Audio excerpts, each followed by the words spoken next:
గురవే నమ. శ్రీమాత్రే నమ. పరశివశిఖర క్షేత్ర పీఠాధిపతి శ్రీ శ్రీ శ్రీ బాలయోగి భగవాన్ గారు ఆయన అన్నది మీరు పరశివశిఖర క్షేత్ర భక్తులందరూ భగవాన్ గారు చెప్తున్నది 26వ ఎపిసోడ్ని మీరు ఈ దృశ్యం చూడండి, మీకు అవగాహన అవుతుంది. माध्यम से देखते हैं मुझे लगता है क्योंकि एक परशु शिखर, क्योंकि यहाँ एक सेवा, क्योंकि लोग बोलते हैं क्योंकि कई तीर्थ क्षेत्र यात्रा पर घूम के आते हैं, वो सही है, मगर लाखों में पैसा देकर वहाँ पर किसी को देकर आ जाते हैं, मगर वो कहाँ जा रहा पैसा, किधर जा उसके बारे में नहीं है। सेवा, सेवा किसको बोलते हैं? खुद आकर जो सेवा करता है उसको ही गुरु सेवा बोलते हैं। क्योंकि सेवा एक ऐसा धर्म है, आप जो भी देखते हैं, क्योंकि सुबह मैंने भी वो सेवा के लिए जो कि वो सीमेंट के थैले कुछ रेती वगैरह थी मेरे सिर पर, मैंने उठा के लेकर परशु शिखर ऊपर तक जाके मैंने पूछा है, क्योंकि वो सत्य है। सेवा करने से जो कि परमात्मा, क्योंकि कई साधु संत పరశివశిఖర క్షేత్రం భక్తులందరూ మన భగవాన్ సేవ గురించి చెప్తున్నారు. మీరు విన్నారు కదా, ఆయన ఏం చెప్తున్నారు?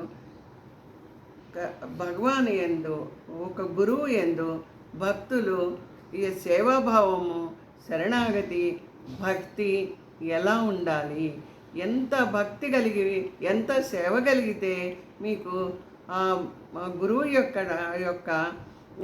కృప కలుగుతుంది. సాక్షాత్ భగవానే కింద నుంచి ఆయన ఉపవాసంతో ఉండి ఏమీ తినకుండా తాగకుండా సిమెంట్ బస్తాలు కింద నుంచి పైకి అంత పెద్ద కొండ ఎక్కి వెళ్ళారంటే ఎంత ఆశ్చర్యకరము. దాంతోపాటు మిగిలిన అనన్య భక్తులు కూడా ఇసుక బస్తాలు ఏమిటి, నీళ్ళ డబ్బాలు ఏమిటి, అవన్నీ కూడా పైకి మోసుకొని వెళ్ళారు అక్కడ పనులు చేయటం కోసం అని. సాక్షాత్తు భగవానే అలా భగవంతుడికి సేవ చేసినప్పుడు మనం నిజంగా భగవానికి ఎంత సేవ చేస్తే భగవంతుడు మనకి కరుణిస్తాడు. భగవంతుడు కరుణించాలి అంటే భగవంతుడి రూపంలో ఉన్న గురువు గారికి మనం చాలా దృఢమైన భక్తితో, అంకితమైన భావంతో, నిశ్చలమైన మనస్సుతో, మనకి మలినం లేకుండా స్పష్టమైన మనసుతో, విశాలమైన మనసుతో గురుసేవ చేసుకోవాలి. గురుసేవ చేసుకున్నప్పుడే మనకి గురువుగారు అందుతారు. భగవాన్ గారు ముఖ్యంగా ఒక విషయం ఏం చెప్పారో తెలుసా? మనం ఎన్నో తీర్థయాత్రలు చేస్తాం, ఎన్నెన్నో దాన ధర్మాలు చేస్తాము, ఎంతో డబ్బు ఉండొచ్చు, ఎంతో అందం ఉండొచ్చు, ఎంతో గొప్పదనం ఉండొచ్చు. ఏమి ఉన్నా కూడా మనం భగవంతుడి దగ్గరికి, భగవాన్ దగ్గరికి, గురువు దగ్గరికి వెళ్ళి తప్పకుండా సేవ అనేది చెయ్యాలని భగవాన్ చెబుతున్నారు. ఆ సేవ నీవు ఎప్పుడు చేస్తావో అప్పుడే నీ శరీరం యొక్క శ్రమతో కానీ, నీ మనసు యొక్క పరిశుద్ధతో కానీ, నీవు అంతరాత్మలో నీకు నిజమైన భక్తి కలుగుతుంది.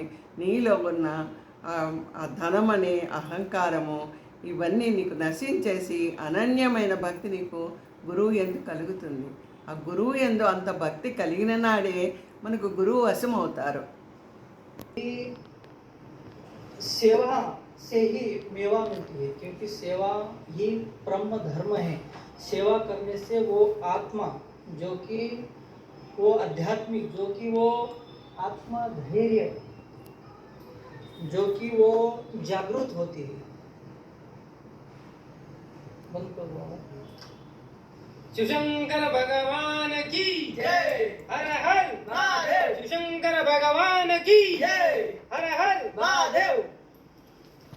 बालयोगी भगवान महादेव ईश्वर महाराज की जय, हर हर महादेव। जय। परशु शिखर ईश्वर क्षेत्र महापीठाधिपति बालयोगी भगवान महादेव ईश्वर महाराज की जय।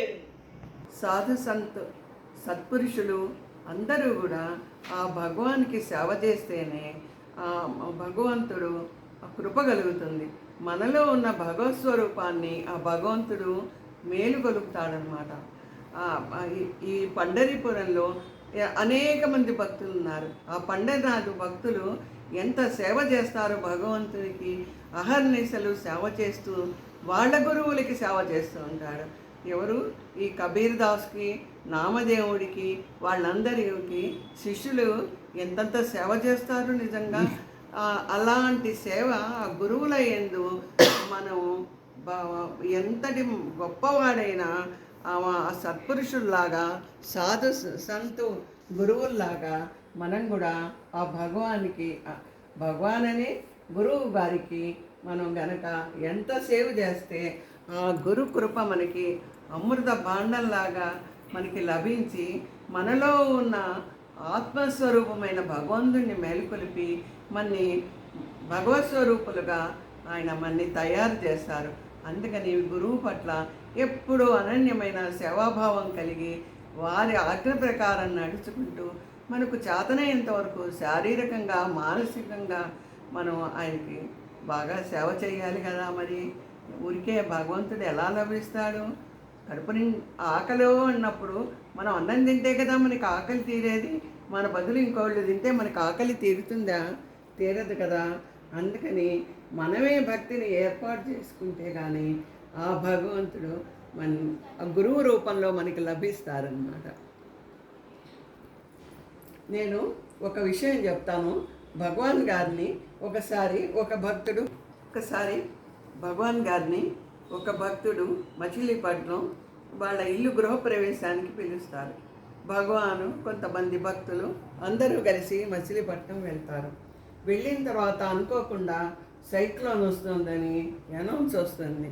అక్కడికి వెళ్ళిన తర్వాత దానికి తగ్గట్టుగానే బ్రహ్మాండమైన వాన పట్టుకుంటుంది అన్నమాట. ఇంకా అంతా ఇంత అని చెప్పనవి కాదు. గారు బయలుదేరారు, వాన తగ్గిపోయిందనమాట. అక్కడికి వెళ్ళారు. అక్కడ అనౌన్స్ చేస్తున్నారు, సముద్రం పొంగుతుంది, 10 కిలోమీటర్లు 20 మీటర్లు 10 మీటర్లు ఎత్తున ఎత్తున కెరటాలు వస్తాయి, అందరూ జాగ్రత్తగా ఉండాలి అని చెప్పి చేపలు పట్టే వాళ్ళని కూడా వెళ్ళొద్దు అని అందరినీ బందోబస్తు చేస్తారు. సరే, భగవాన్ గారు అక్కడికి వెళ్తారు కదా, మచిలీపట్నం గృహప్రవేశానికి వెళ్తారు. ఆ గృహప్రవేశం కార్యక్రమం అయిపోయిన తర్వాత భగవాన్ గారు అంటారు, ఒకసారి సముద్రం ఉండే బీచ్కి వెళ్ళి సముద్రాన్ని చూద్దాము అని భక్తులతో అంటారు. ఈ భక్తులు అందరూ అంటారు, భగవాన్ మరి ఇలా ఆ కెరటాలు బాగా ఉవ్వెత్తున 10 మీటర్లు 20 మీటర్లు వస్తాయి అని చెప్తున్నారు, ఇప్పుడు వెళ్ళే సమయం కాదు, వద్దని అంటారు. అంటే భగవాన్ ఒక నవ్వి వెళదామని అంటారు. అన్నప్పుడు ఈ భక్తులు సరేలే అని భగవాన్ మీద అనన్యమైన భక్తితో అందరూ బయలుదేరతారు. బయలుదేరిన తర్వాత అక్కడికి వెళ్ళిన తర్వాత ఆ సముద్రాన్ని చూస్తారు. ఆ ఉప్పొంగే సముద్రాన్ని చూసి ఒక్కసారి ఆకాశం వైపు చూసి ప్రకృతి వైపు చూసి ఆయన సరే ఆ సముద్రం దగ్గరికి బీచ్కి వెళ్తారు అందరూ. వెళ్ళిన తర్వాత ఆ సముద్రం చాలా అది ఎంతో ఉత్సాహంగా ఉరుగులు పరుగులుగా ఉవ్వెత్తుగా ఉన్నది. ఉండేటప్పటికీ భగవాన్ ఒక్కసారి ఆకాశం వైపు చూసుకొని ఆయన మనసులో అనుకుంటారు, పంచభూతాలు మీరు నాతో ఆట ఆడుకుంటున్నారా అన్నట్టుగా ఆయన మనసులో అనుకుంటూ భావనతో ఏదో అనుకుంటూ తల తిప్పుకుంటూ నుంచుంటారు. నుంచునేటప్పటికీ అసలు ఆ సముద్రం అసలు రామచంద్రమూర్తి వస్తే సీతమ్మ వారిని దాటడానికి వెళ్ళినప్పుడు అది ఎలా నెమ్మదించి ఉంటుందో అలా ఈ భగవాన్ని చూడగానే ఆ కెరటాలు వీళ్ళు చెప్పినట్టుగానే అవి అసలు పైకి రాను లేదు, అవి భయంకరంగా కూడా లేకుండా సముద్రం చాలా నిశ్శబ్దంగా ఉంది. అప్పుడు చూసుకోండి, ఆ భక్తులకి వాళ్ళందరికీ నిజంగా భగవాన్ యొక్క మహత్యాన్ని చూసి అందరూ ఆశ్చర్యపోయినారు. పిల్లలు అందరూ ఎంతో ఉత్సాహంగా ఆడుకున్నారు. వాళ్ళు ఉన్నంత వరకు అసలు ఒక్కల పైకి రానే లేదు. తర్వాత భగవాన్ తిరుగు ప్రయాణం అయి వెళ్ళిన తర్వాత అప్పుడు ఆ సముద్రం చూడండి ఏం ఉప్పొంగి అలలతో పైకి వస్తాడు. ఇదంతా నిజంగా జరుగుతున్న ఆశ్చర్యం కాదా? భగవాన్ ఉన్న టైంలోనే మనకి కళ్ళ ఎదుటగా ఇలా కనిపిస్తున్నప్పుడు భగవాన్ ఎంత మహత్యమైన వాడు, ఎంత ఆయనకి ప్రకృతి కూడా లొంగి ఉన్నదంటే ఆయన సాక్షాత్తు భగవత్ స్వరూపమైన మహా ఈశ్వరుడు. అవతారం కదా. నిజంగాను భక్తులందరూ ఇది గ్రహించుకొని భగవాన్ యందు అనన్యమైన శరణాగతితో అకుంఠితమైన భక్తి విశ్వాసాలతో మనం నడుచుకుంటూ ఆయన సేవ చేసుకుంటే అంతకన్నా తరించగలేది ఉంటుంది ఈ మానవ జన్మ ఎత్తినందుకు. మనం ఏమీ తీసుకోం. నువ్వు ఎన్ని వేల వందల కోట్లు లక్షల కోట్లు సంపాదించు, నువ్వెంత అందమైన వాడివిగా, నువ్వెంత ఐశ్వర్యవంతుడివిగా, నువ్వెంత విద్యావంతుడివిగా, నువ్వెంత గొప్పవాడివైనాగా ఏమైనా ఈ శరీరం వదిలేసి వెళ్ళవలసిద్దే కదా. కానీ భగవాన్ని కనుక పట్టుకుంటే ఆ భగవాను మళ్ళీ వారికి జన్మ లేకుండా తరించగలిగేటటువంటి అనుభవము కలిగిస్తారు కదా. మరి మన మానవ జన్మ ఎత్తినందుకు సార్థకత చేసుకోవాలా, భగవాన్ని అనన్య భక్తితో మనం సేవించుకోవాలా. మీరు ధనం సంపాదించుకోండి, అన్నీ మీ జీవితంలో సక్రమంగా చేసుకోండి, కానీ అనన్యమైన భక్తితో మీరు భగవాని కృపకు పాత్రులై ఆయనకి మటుకు తప్పకుండా గురుసేవ చేసుకుంటూ మనలో ఉన్న అహంభావాల్ని తగ్గించుకుంటూ అనన్య భక్తితో భగవాన్ స్వయంగా చెప్పేది అదే. ఒక భగవానే కాదు, గురువు అవతారం ఎత్తిన ప్రతి వాళ్ళు అదే చెప్తూ ఉంటారు.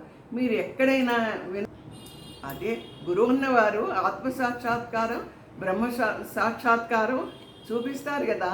నేను అనేది అదే. అంతటి మహానుభావులైనా కూడా ఆ మహానుభావులు చూపించే ఆత్మ సాక్షాత్కారము మనకి భగవత్ సాక్షాత్కారాన్ని దర్శించుకుంటూ మరి ఆ గురువు చెప్పిన ప్రకారంగా మనం ఆ గురు భక్తితో గురు సేవతో అనన్యమైన శరణాగతితో ఉండాలని గురువు గారు బాలయోగీశ్వర భగవాన్ గారు చెప్పినట్టు నడుచుకుందామా. హర హర మహాదేవ. తాడేపల్లి విజయాభ్రమరామ. ఇవన్నీ నేను మాట్లాడటలేదు, గురువు గారు మీకు అక్కడ చూపించి చెప్పిన మాటలే నేను చెప్పాను అన్నమాట.